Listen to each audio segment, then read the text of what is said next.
ओम नमः शिवाय। ओम नमः शिवाय। शिव हरि बच्चों, बोलो श्री कृष्ण भगवान की जय।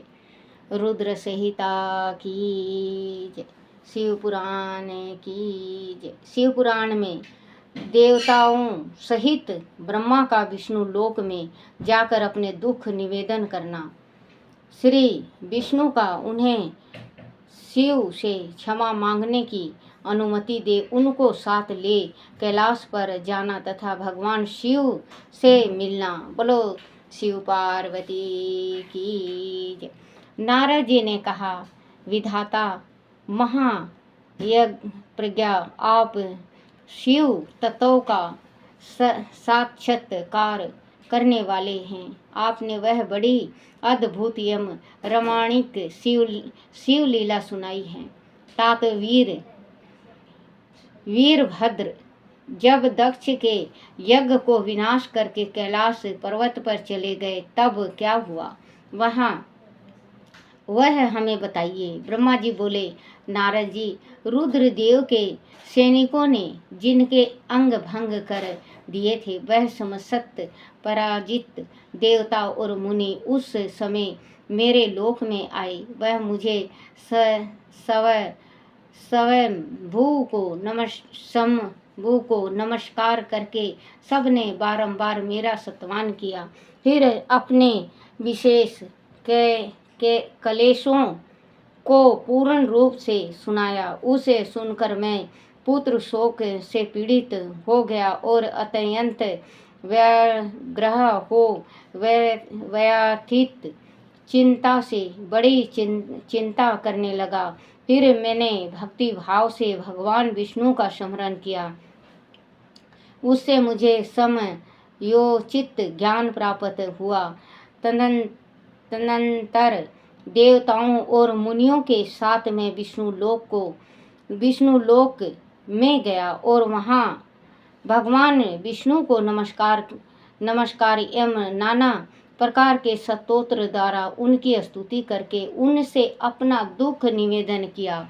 मैंने कहा, देव, जिस तरह भी यज्ञ पूर्ण हो, यजमान जीवित हो और समस्त देवता तथा मुनि सुखी हो जाएं, वैसा उपाय कीजिए। देव रामानाथ देव सुखदायक विष्णु, हम देवता और मुनि निश्चय ही आपकी शरण में आए हैं। मुझे ब्रह्मा की यह बात सुनकर भगवान लक्ष्मीपति विष्णु, जिनका मन सदा शिव में लगा रहता है और जिनके हृदय में कभी दीनता नहीं आती, शिव का स्मरण करके इस प्रकार बोले। श्री विष्णु ने कहा, देवताओं, परम समर्थ तेजस्वी पुरुष से कोई अपराध बन जाए तो भी उसके बदले में अपराध करने वाले मनुष्य के लिए वह अपराध मंगलकारी नहीं हो सकता। विधाता, समस्त देवता परमेश्वर शिव के अपराधी हैं, क्योंकि उन्होंने भगवान शंभू को यज्ञ का भाग नहीं दिया। अब तुम स्वयं लोग शुद्ध हृदय से शीघ्र ही प्रसन्न होकर उन भगवान शिव के पैर पकड़कर उन्हें प्रसन्न करो, उनसे क्षमा मांगो। जिस भगवान के कुपित होने पर यह सारा जगत नष्ट हो जाता है तथा जिसके शासन से पर लोक सहित यज्ञ का जीवन शीघ्र ही समाप्त हो जाता है, वह भगवान महादेव इस समय अपनी प्राण बल्लभा सती से बिछड़ गए हैं तथा अत्यंत दुरात्मा दक्ष ने अपने दुर्वचन रूपी बाणों से उसके हृदय को पहले से ही घायल कर दिया है। अंत तुम लोग शीघ्र ही जाकर उनसे अपने अपराधों के लिए क्षमा मांगो। विधेय, उन्हें शांत करने के केवल यही सबसे बड़ा उपाय है। मैं समझता हूँ ऐसा करने से पहले भगवान शंकर को संतोष होगा या मैंने सच्ची बात कही है। करने से भगवान शंकर को संतोष होगा, यह मैंने सच्ची बात कही है। ब्रह्मा मैं भी तुम सब लोगों के साथ शिव के निवास स्थान पर चलूंगा और उनसे क्षमा मांगूंगा। देवता आदि सहित मुझे ब्राह्मण को इस प्रकार आदेश देकर श्री हरि देव गणों के साथ कैलाश पर्वत पर जाने का विचार किया। तदनंतर देवता मुनि और प्रजापति आदि जिनके स्वरूप ही हैं, वह श्री हरि उन सबको साथ ले अपने वैकुंठ धाम से भगवान शिव के शुभ निवास गिरि श्रेष्ठ कैलाश को गए। कैलाश पहुंचकर भगवान शिव को सदा ही अत्यंत प्रिय हैं कैलाश भगवान शिव को सदा ही अत्यंत प्रिय हैं। मनुष्यों से भिन्न किन्नर अप्सराएं और योग सिद्धि महात्मा पुरुष उनका भली भांति सेवन करते हैं तथा वह पर्वत बहुत ही ऊंचा है। उनके निकट रुद्र देव के मित्र कुबेर की अलका नाम का महाद्वीप एवं रमणीक पुरी है, जिसे उसे सब देवताओं ने देखा। उस पुरी के पास ही सुगंधित वन भी देवताओं की दृष्टि में आया, जो सब प्रकार के वृक्षों से हरा भरा एवं दीप था। प्रकार के उसके भीतर सर्वत्र सुगंध फैलाने वाले सुगंधित नामक कमल खिले हुए थे। उनके बाहरी भाग में नंदा और कलकानंदा, यह दो अत्यंत पावन दीप सरिताएं बहती हैं, जो दर्शन मात्र से प्राणियों के पाप हर लेती हैं। यक्ष राज कुबेर की अलकापुरी और सुगंधित वन को पीछे छोड़कर आगे बढ़ते हुए देवताओं ने थोड़ी ही दूर पर शंकर जी के वट वृक्ष को देखा। उसने चारों ओर अपनी विलक्षण छाया फैला रखी थी। वह वृक्ष 100 योजन ऊंचा था और उसकी शाखाएं 75 योजन फैली हुई थी। उस पर कोई घोंसला नहीं था और ग्रीष्म का ताप तो उससे सदा दूर ही रहता था। बड़े पुण्य आत्मा मनुष्यों की ही उसका दर्शन पूर्ण आत्मा पुरुषों को ही उनका दर्शन हो सकता है। वह परम रमणीक और अत्यंत पावन है। वह दीप वृक्ष भगवान शंभु का योग स्थल है। योगियों के द्वारा सेवन और परम उत्तम है। मुमुक्षुओं के आश्रय भूत उस महायोगमय वट वृक्ष के नीचे विष्णु आदि सब देवताओं ने भगवान शंकर को विराजमान देखा।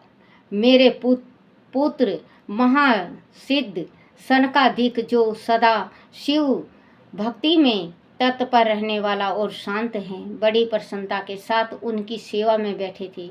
भगवान शिव का श्री विग्रह परम शांत दिखाई देता था। उनके सखा कुबेर, जो ग्रह को और राक्षसों के स्वामी हैं, अपने सेवक गणों तथा कुटुंबियों के साथ सदा विशेष रूप से उनकी सेवा किया करते हैं। वह परमेश्वर शिव उस समय सभी जनों को परम प्रिय लगने वाले सुंदर रूप धारण किए बैठे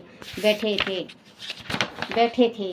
भस्म आदि से उनके अंगों की बड़ी शोभा हो रही थी। भगवान शिव अपने वत्सल स्वभाव के कारण सारे संसार के सुगत हैं। नारद उस दिन वह एक कुशासन पर बैठे थे और सब संतों के सुनते हुए तुम्हारे प्रसन्न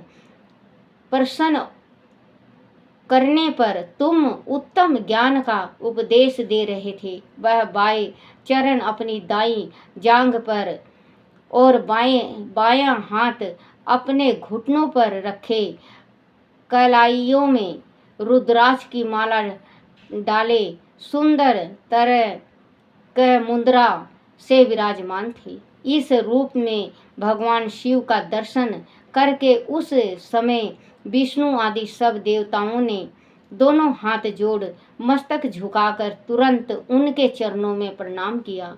मेरे साथ भगवान विष्णु को आया देखकर सत्य पुरुषों के आश्रयदाता भगवान रुद्र उठकर खड़े हो गए और उन्होंने सिर झुकाकर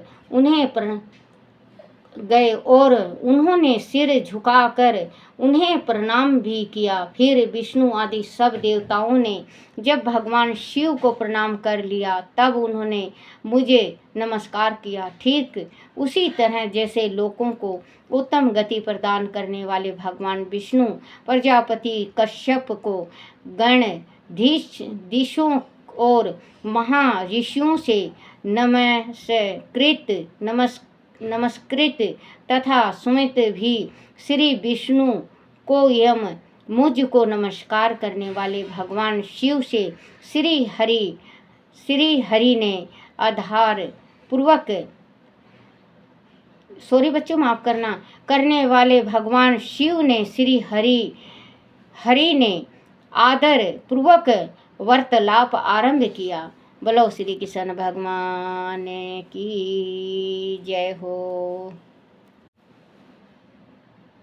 ओम नमः शिवाय, ओम नमः शिवाय, ओम नमः शिवाय बाबा, ओम नमः शिवाय, ओम नमः शिवाय शंभो, ओम नमः शिवाय, ओम नमः शिवाय शंकर, ओम नमः शिवाय, शिवाय नमो शिवाय,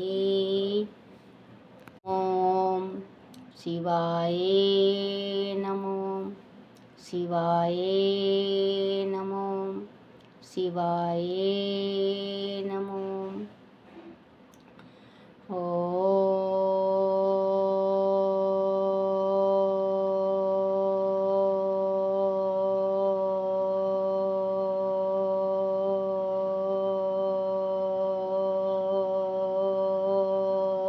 नमः शिवाय। बोलो शिव पार्वती की जय हो। अपने अपने गुरुदेव महाराज की जय हो। हे मेरे शिव पिता, मेरे से कोई भूल हो जाए, कोई गलती हो जाए, कोई टूटी हो जाए, मुझे क्षमा करना, क्षमा करना, क्षमा करना। बोलो शिव पार्वती की जय। शिव पुराण की जय हो। अपने अपने माता पिता की जय हो। अपने अपने गुरुदेव महाराज की जय हो।